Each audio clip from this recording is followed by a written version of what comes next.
Welcome to my pitch for the quirky exploration game Sneaksters.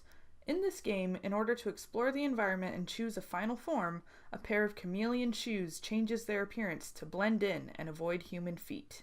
The player, as a pair of animate shoes, moves around the world by camouflaging themselves as different pairs of shoes in order to escape capture. The player explores the world and discovers the unique quirks and traits of each area that will then influence their appearance and style. The player starts as a basic pair of sneakers without any unique attributes. Once the player finds a part of the environment that they can adapt to, they can choose whether or not to take on that appearance. The environment is finite. The player can move through a few different settings, but there's a limit to the area they can explore. In order to move to a new stage, the player must explore the current level to a minimum degree of completion. Once the player has been put on by a pair of feet, the game is over and the player has lost. The player's goal is to explore as much of their environment as possible in each level. The level has a threshold of exploration that must be achieved before the player can move forward. Once the player has explored all of the possible levels, they can decide on a final pair of shoes to become.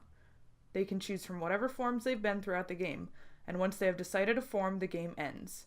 The player's overall score is then revealed. The score is based on how many forms they collected and how many parts of the environment the player explored. The player is constantly being hunted by the humans of the world, controlled by the AI. There is no time limit restricting the player, but the presence of the humans will restrict their movement and make it harder to traverse the world.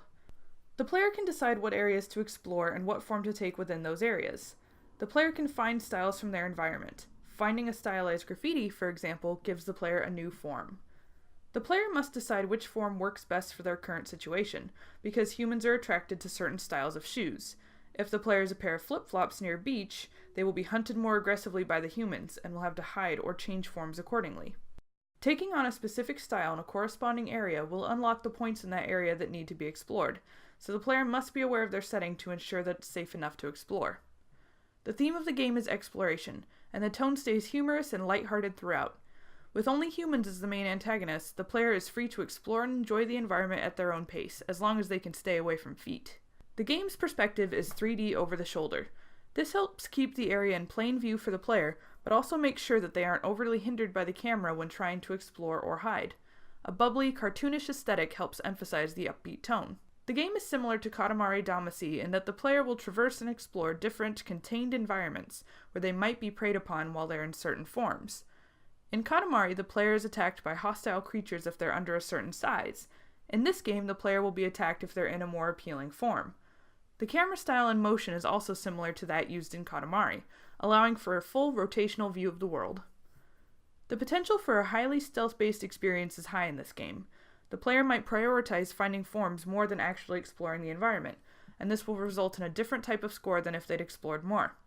Since they aren't restricted to exclusively exploring the environment or finding forms, they can choose either route and see their score impacted accordingly. Creating intuitive AIs that can detect the current form of the player and react accordingly will be a challenge. The team will want to avoid making an excessive amount of possible forms in order to help balance the load on any state machines. Managing multiple environments with enough to explore for a medium to extended length playtime is a substantial development task. The best way to minimize this is to restrict the amount of environments available prior to starting development. A city, a beach, and an alleyway are examples of interesting locations without breaking development capacity. Sneaksters takes the mundane idea of a pair of shoes in an alley and makes it comical and engaging. Players can enjoy a silly experience while still experiencing exciting tension, and can decide their play length based on their interest in the world.